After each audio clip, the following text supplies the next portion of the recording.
Preparations are underway for the complex job of removing nuclear fuel rods from the number 4 reactor at the Fukushima Daiichi power plant. A hydrogen explosion severely damaged the building following last year's massive earthquake and tsunami. More than 1,500 fuel rods must be removed from the spent fuel pool before the building can be demolished. The plant's operator will use a special crane to remove the fuel. Workers will also construct a cover to prevent radioactive materials from leaking from the building. The structure will cover the upper part of the pool. The utility will also install a filter to prevent the spread of radioactive materials. The operator of the Fukushima Daiichi plant expects to complete the cover by autumn of next year. It'll then remove the spent nuclear fuel from the pool and store it on the plant's premises. Mr. Hayashida's surprised. Yes, I'm a professional myself, but most people wouldn't doubt it at all if they were told that a professional had made this. A robot will be sent into the damaged Fukushima Daiichi No. 2 reactor for the first time since last year's earthquake and tsunami. Tokyo Electric Power Company will use an 80-centimeter tall robot mounted with 5 cameras, a dosimeter, and an audio recorder. A worker in an adjacent building will maneuver the robot through a cable link as it checks for damage to the suppression chamber and containment vessel. This will be the first inspection of the suppression chamber by a robot since the nuclear accident.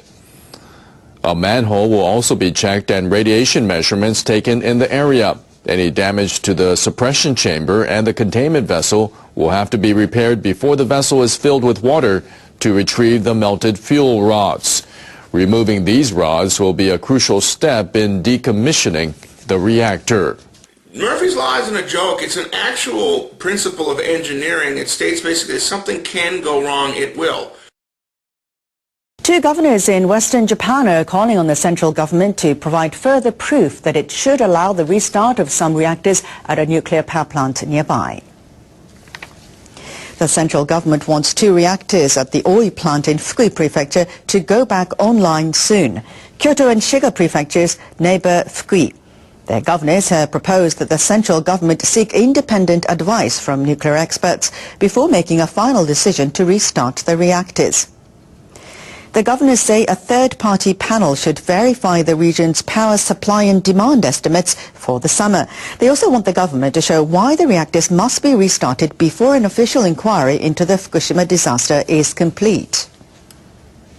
We want the central government to clarify its views and the steps it's taking.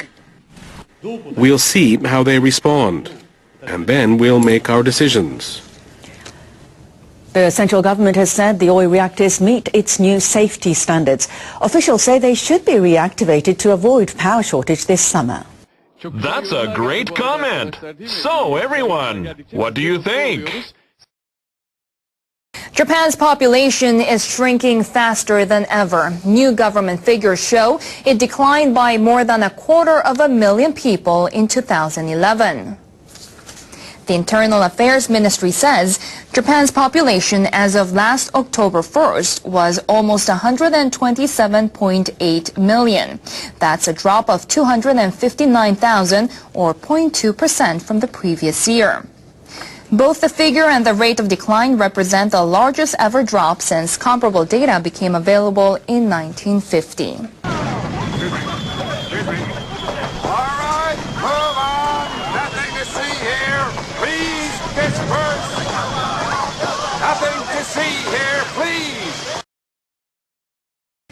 Economists say Japan is clawing its way back to health in a moderate recovery. But members of the Japanese think tank say the economy may soon shrink to a point where the country will no longer be considered an advanced nation. The people at the 21st Century Public Policy Institute say even in the most optimistic case, the economy will shrink to 1/3 the size of India's by 2050. This assumes productivity keeps growing at a steady pace. They say Japan's GDP ranking could drop to 18th in the world. That would be lower than South Korea's. The most pessimistic case suggests GDP will plunge to 28th place by 2050. The Institute has called on the government to take appropriate measures. including fiscal reform and tapping demand in emerging markets through free trade pacts. Japanese people should be aware that if we do nothing, the country could really be brought to ruin. But if we tackle the problems head-on, the economy could regain its strength.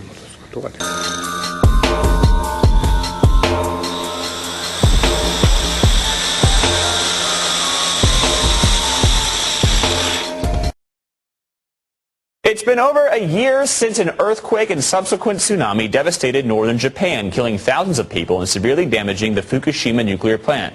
U.S. Senator Ron Wyden is the first senator to get a look inside of Fukushima's cleanup efforts. He visited the plant a little over a week ago and joins me now. Senator Wyden, thanks so much for being on the program.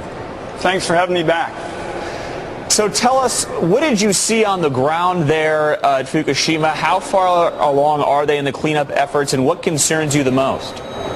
They obviously have a long, long way to go. When you go in there, you see hundreds of tons of debris. You have huge trucks, storage tankers thrown about like they were my twins, my 4-year-old twins' toys. And it's very clear that there are substantial health questions that have to be addressed now. I'm particularly concerned about Unit 4. There are these 6 reactors. If, for example, you had an earthquake or a tsunami hit those particular pools, those pools could rupture. That could mean that the fuel rods could catch fire, melt down, and you'd have radiation in the air that would be a huge challenge to control.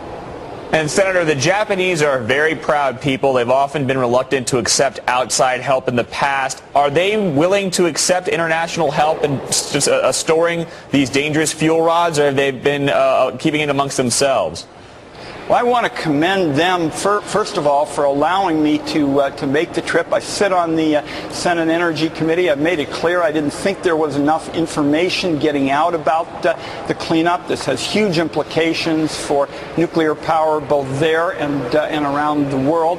I do think that their regulators, and frankly, their regulators, to their credit, will tell you that they are not as strong as our regulators here, the Nuclear Regulatory Commission. I do think that this is something that has to be addressed quickly. The utility company, what's called TEPCO, has a 10-year plan for essentially moving the spent fuel rods to dry cask, to dry storage.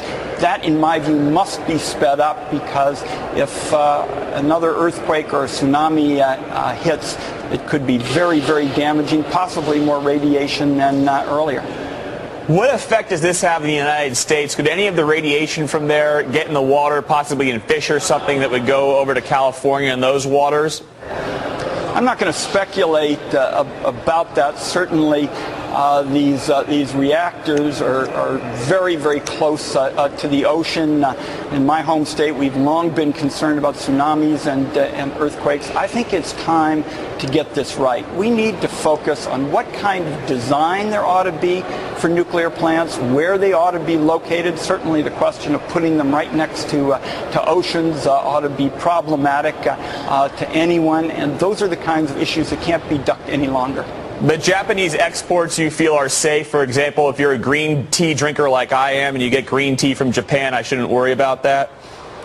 I'm not going to make scientific judgments. I think they've made it clear that they have been able to handle much of the radiation because it stayed within the vessels. That's one of the reasons I'm so concerned about Unit 4. That is essentially outside the containment kind of process, and that's why an earthquake or tsunami could be so serious. I will tell you, Luke, that when I was visiting and we were getting on the bus to go to the airport, people said, "Oh, pretty amazing, Ron, that you didn't have a tremor or an earthquake while you're there." I mean, this is not an abstract question. This happens very frequently there.